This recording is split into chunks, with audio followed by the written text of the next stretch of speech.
and I put not the Holy Trinity because I thought it'd be kind of funny. But looking back at it now, I'm just kind of like, okay, like, Tosh, what were you thinking? But, yeah, so to their slide. Okay, so first one, talk about love. I feel like many of us have like different ways we view love. For some of us, it can be physical, or like, it's kind of like our love language, it can be like physical touch or gifts. And then other times we can like we can receive love from others. And I feel like the way we receive love kind of makes us our own person, I guess, in a way. Like personally, I don't really like love as much. Like I'm not a physical person. For me to like actually hug you, that means I care a lot about you. Like for me to to come and hug me, it's like wow. Like I literally once backed away a hug and I was like, no, don't hug me today, please. Like I don't like it. Like I had a friend once and she was like, man, like I really want a hug right now. And I was like, I'm not giving you a hug, bro. I'm sorry. I just don't feel comfortable. But yeah, and yeah, it was right.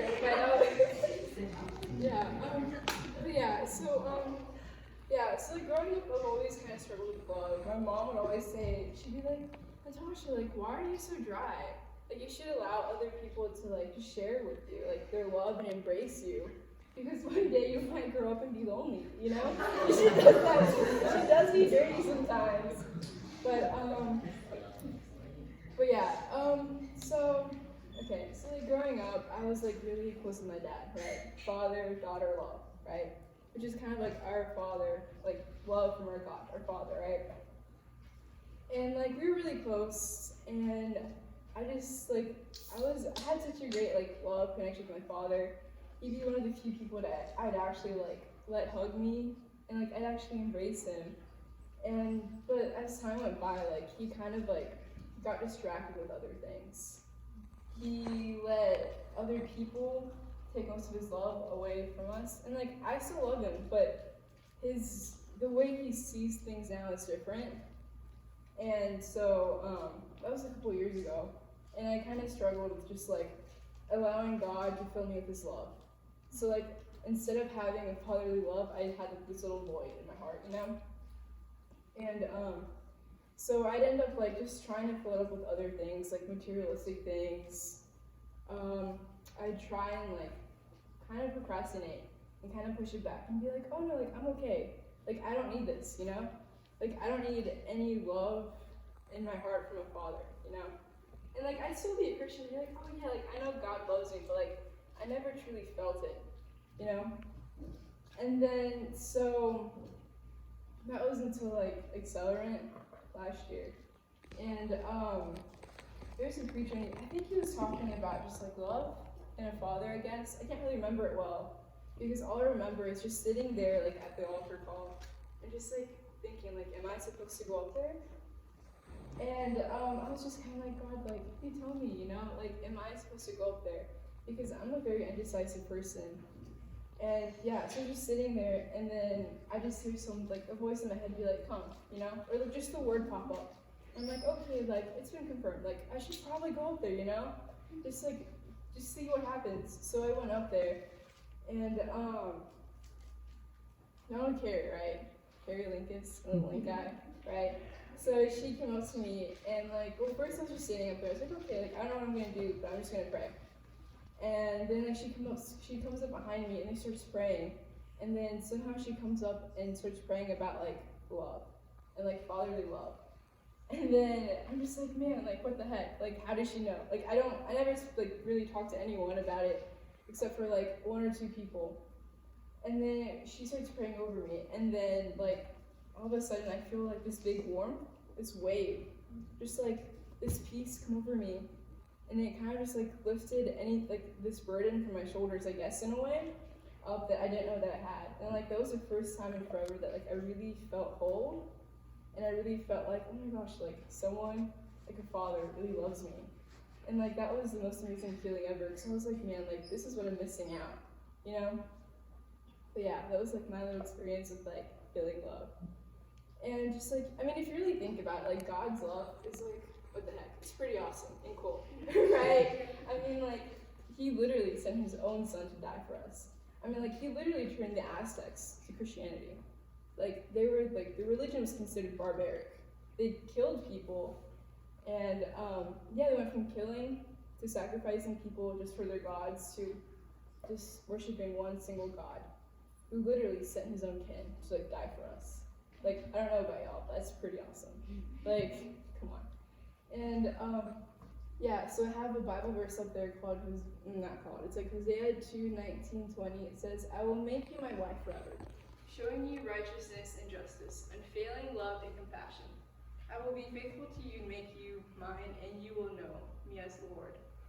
And I mean, right, they were just kind of being compared to like, basically a wife. Even for the men out there, you know? Like we're like a wife to him. Like, he loves us so much. Like, he wants us to feel his love. He wants us to know that he's going to be there, like, no matter what, you know?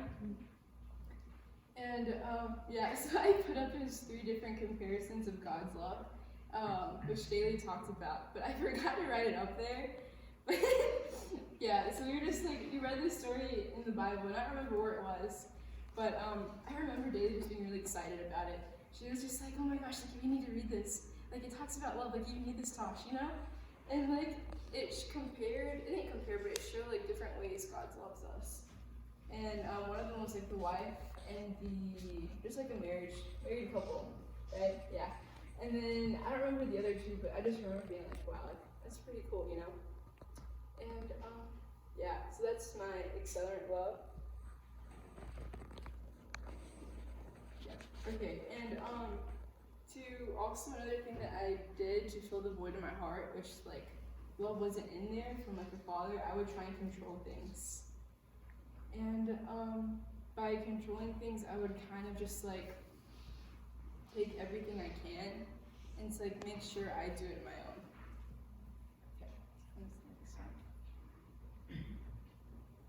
Okay, so for me, I connect love and control together. Because that was the way I could try and that's the only way I would try and find peace. You know? Like, I try to find satisfaction through control, but I was never at peace with it. I was never full, I was never satisfied. Like, I thought that I could do everything on my own, you know? Which clearly you can't, right? Because, I mean, that does more bad than good to your own self, you know? Yeah. Okay.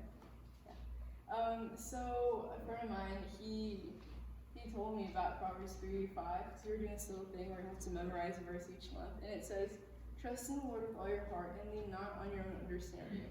And at first I was just like, okay, like, I'll just memorize it, right? That'll be good. Like, I can remember it, like, when I'm at a tennis match, because I play tennis, right? And I can be like, okay, like, whenever I think of losing, I'll just be like, lean, you know, be like, okay, God, like, you know, whatever happens is your will, right? And I kind of be like, I can also be like, God, okay, like, your will, it's good, right? And, but I would also try and control it, I guess, in a way. Like, when I was in 6th grade, I'd try and control my grades to make sure I'd always get good grades. Like, every single little project I do, I'd try to get an A. Like, I made sure that I would get a good grade, you know? But as I was growing up and kind of being like, okay, like, I need to control my family situations. I need to control what happens. I need to make sure everything is well. So by doing so, I took on a lot. And by doing that too, I wouldn't let God's will, you know, take over. So I wrote up there, it says, God's will is greater than our own. Will for our own future and even present. He knows what is best for us. And like, even through the little small groups we talked about, I think it was a couple weeks ago, it was kind of just like, God knows what's better for us. Like, we may not think it's good now, but in the future, we're gonna know. You know, like, right now, we might be like, oh no, like, I don't want that. Like, why is this happening? In other words, or like anything situational, you know? Yeah, because he has things he wants to teach us through those, like, situations, or what he puts in front of us. Yeah. And then, yeah. And then with his will, like, God makes us who we are for a purpose. You know, we may not know our purpose, but like literally, like we're living his purpose out every single day without knowing we're living it. You know, like the song "Canvas and Clay" by Pat Barrett. It says, "You formed me in your hands. You formed me with your hands. known and loved by you before it took a breath. Like, God made us in his image. He loved us by making us in his image. I mean, in order to be made in his image, there has to be love. There has to be a purpose for us to. Because, I mean, like, why would God make us and not really just want us to do something with a purpose? Why would he make us without love? Because, I mean, there's literally no purpose behind that.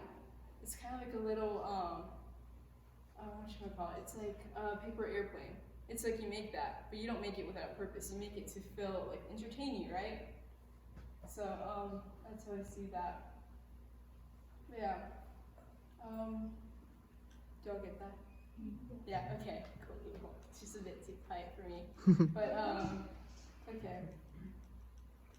So then there's a story of Peter walking on the Sea of Galilee, right? Okay. And,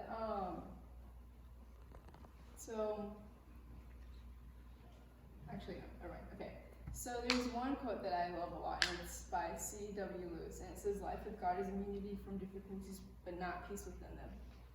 And also talking, like, going back to the situational and just, like, God's purpose for us, it's kind of like, even when we're good with God, even though we feel like we've given him all our control, like, we're still going to go through difficulties. The devil's still going to want to, like, hit us hard to make us be like, oh no, like, how does God have control of our life if this is going wrong?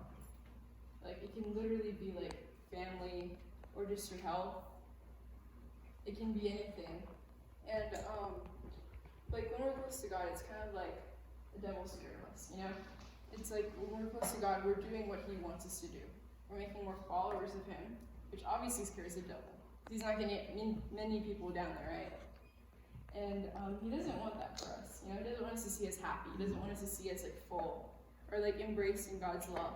To, like, give him control and to, like, understand what he has for us is better. You know? Okay. Okay. Yeah, I'll get that? Yeah. Okay. Okay, cool. Well, I was talking to, like, Megan and Josh today, and there's something, like, Megan said that I liked a lot. And it was kind of like, when we're in control, like, we have our hand, like, wrapped around the things we want to have control of. But in order for us to, like, let go and, like, for Jesus or, like, God to take our hand, like, we have to let go of them. So he can pull us out of, like, the rut we're in and just, like, allow him to, like, fulfill us and, like, just give us what he wants to give us. You know? It's like, let's say, let's say you're, like, off a cliff, right?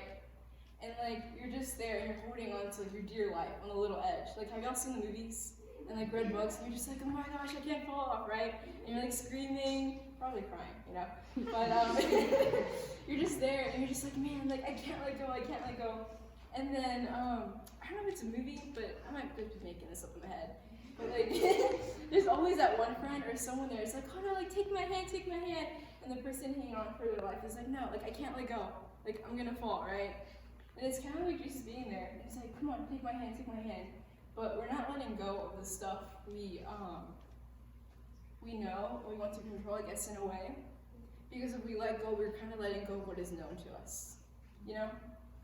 And by letting go, we're kind of, like, throwing everything up in the air and, like, leaving it up to chance, I guess. You can think of it that way. Like, if we let go from that cliff, it can be like, oh my gosh, I'm gonna fall. And you can possibly die. I mean, no one wants that, right? Yeah, so, like, by letting go, we don't know what can be seen for us in the future, I guess, you know? Like, by letting go, we can let that friend, that person, in this case, obviously God, you know, because who else can pull us out, you know? So by letting go, we can just let him pull us out from the rut, you know? Like, who else would be willing to pull us out when we dug ourselves so deep in, like, this little hole, this little ditch we've made for ourselves, right? Yeah, cool. Okay. Okay, cool beans. Okay. Yeah. Okay.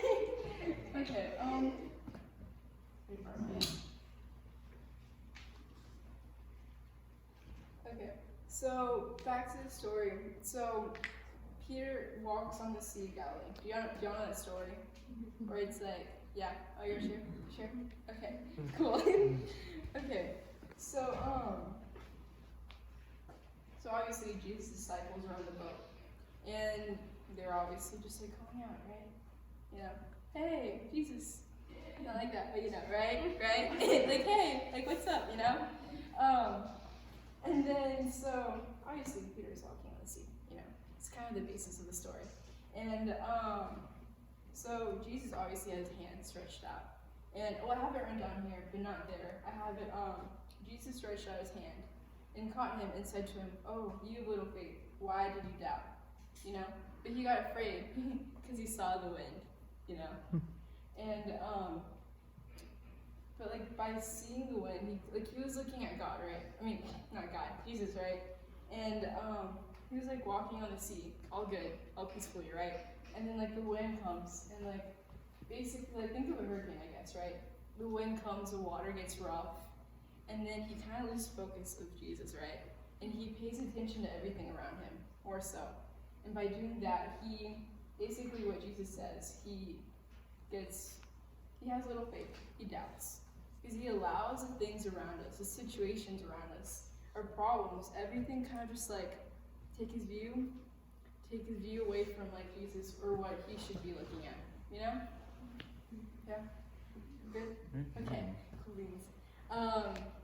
Yeah, but by doing so, he kind of like loses focus of just like what he needs to be focused on, clearly, right?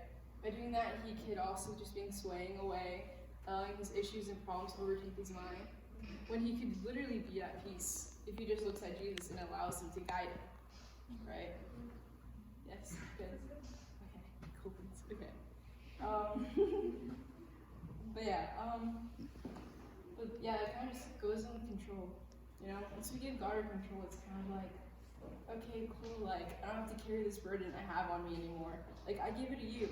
And like, yes, like, sometimes we don't like to talk about the things that happen to us, because we feel like by talking about them to someone else, we're like handing a burden to them. But like literally just like giving a burden to like God, Jesus, literally it's just like, the burden to them is like a little sand, like a grain of sand. It's not even that much. If we can just flick it away, and they'll be fine. Like, by giving it off, it'll be like, we can breathe again, we can be ourselves, we can just live freely, not have to worry so much about what's gonna happen, what's gonna just, happen in the future, I guess, in a way. Yeah. Cool. Okay. Cool. Okay. So in the bottom I have I was reading this Bible plan, and it was about like scary prayers, just like completely opening ourselves up to God. And it says, "Search me, O God, and know my heart. Try me and know my anxieties, and see if there is any wicked in me, and lead me in the way everlasting." Psalms 139, 23 to 24. So, I don't know about y'all, but like, it's literally asking God to like take out everything he sees that's wrong with him, and just kind of like testing him in a way, you know?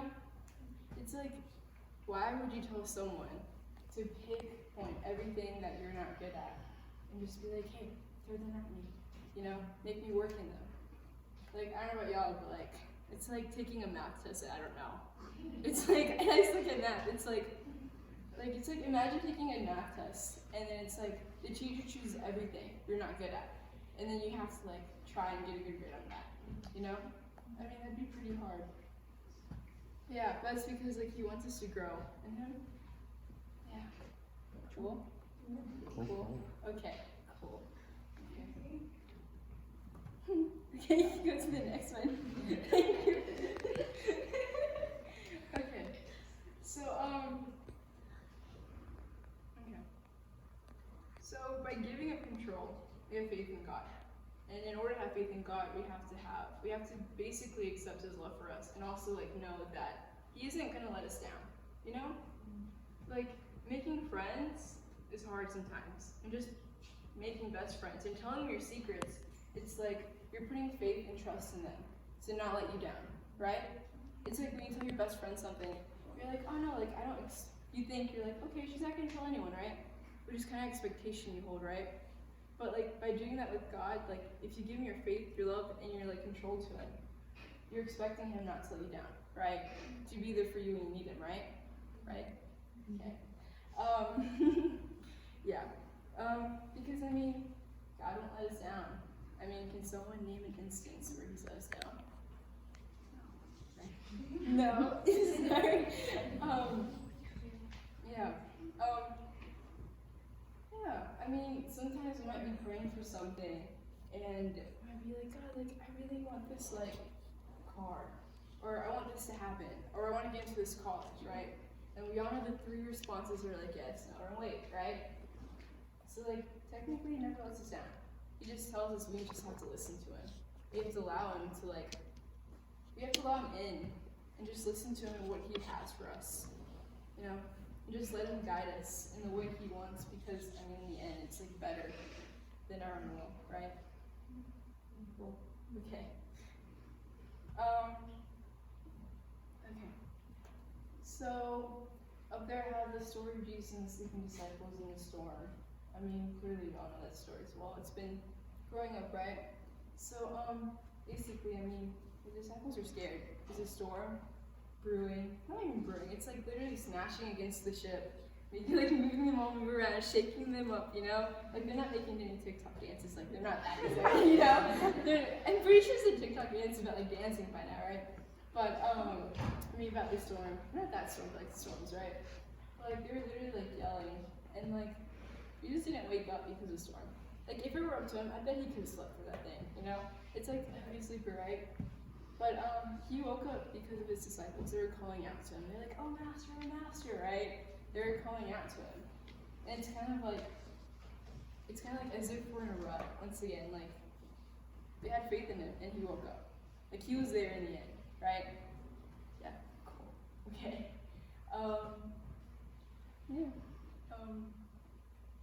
And then I have up there again, Peter walking the Sea of Galilee.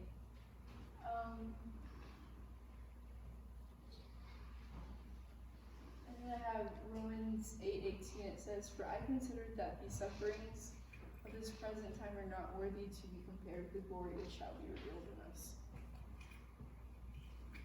Okay, so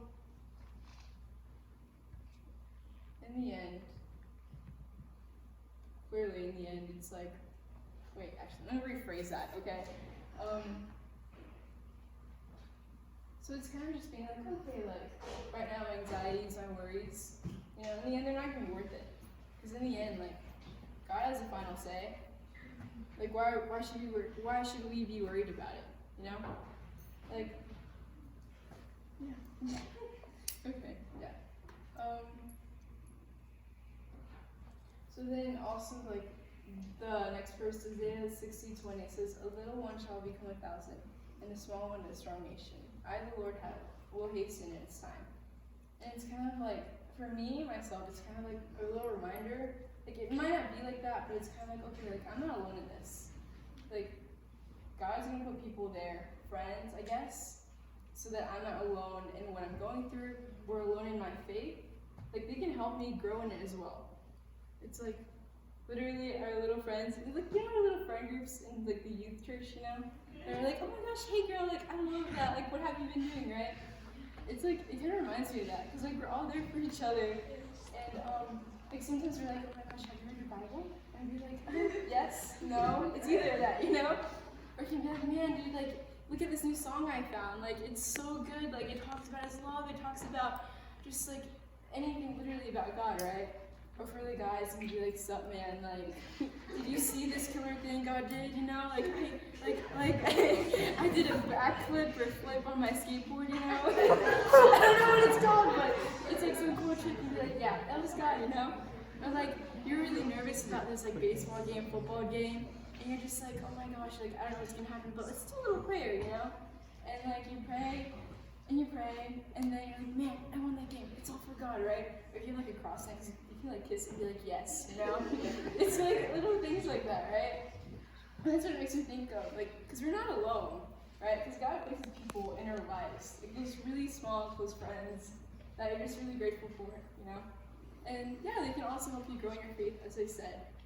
And yeah, okay. So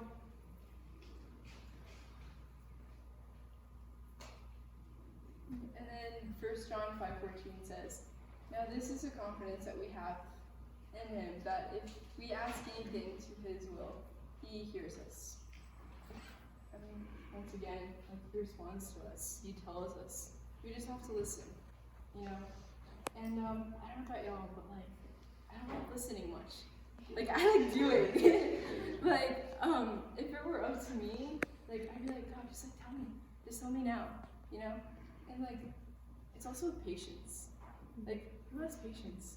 Like, does anyone really have like really amazingly, impeccably good patience?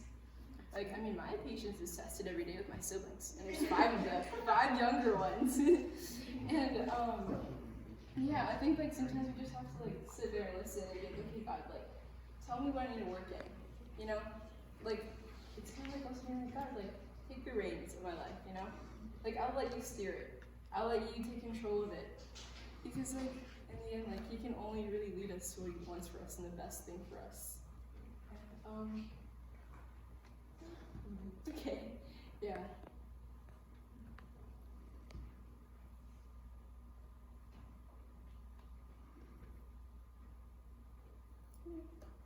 Yeah, sorry, I had to like, gather my thoughts, but yeah, so like, basically like, so like I was having trouble before this, like trying to tie in love, control, and faith, right? But it's like everyone else has a theme, and then I was just like, man, like what is my little theme gonna be, right? Like how am I gonna put this all together, right? And then like little by little, like these little like, yeah, I guess themes came to me, but like they all really come together, right? Like how I said before, like, in order to like let someone like fatherly love or just love in your life, you have to give it control to see what's gonna happen. You know, it's like you allow God's love to like overfill you. You know, make you feel good, make you feel not alone, make you not want you to like seek out worldly things or materialistic things to like fill in that void. You have to give up control, and by giving up control, you're just like, okay, like, you're clearly the one, like, he's in control, right? And you're not the one trying to, like, make everything in your life happen to, like, a specific way, you know? And in order to do that, you have to be like, okay, like, I trust you. Like, you're the one who is in control. You're the one that loves me, you know? And, like, isn't it, like, all kind of cool how it works together? It's like, I was talking to Pastor Megan and, like, Josh, and I was like, man, like, I really think about, like, everything ties in so well, without really even thinking about it, you know? Like, we can even talk about probably, like, purity into this, and it'll work well. Yeah, okay, yeah, it can probably work well, right? And, yeah, I just gotta remember that, like, I was the only one that could fill in that void. Like, no guy, no game, no TikTok, you know? No Instagram, sorry, I don't know them well. No, like, social media, or, like, the approval of others to fill in that void. Because if we do that, like, I mean, we're just gonna be empty in the end, right? Because, like, no one loves us the way God does. Like, I mean, think about it, like, all the times in your life, you'd be like, I know it's like true for most teen girls, but you'd be like crying and like, oh my gosh, like no one loves me, you know? Like I've never done that out of pity. But sorry. But sorry. I'm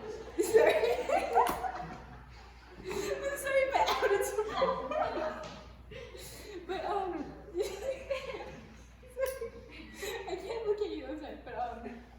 But yeah, but like, if we allow this love to come in, we'll just be so like I know I can be either the happiest person or like the most like angry person in the morning, but like I learned that if we allow him to fill us up, we'll feel a lot better. We'll feel free. Like, come on, like it doesn't like that, you know. And then also like control. Yeah, like I mean, just giving him everything will make your life a lot easier. Trust me.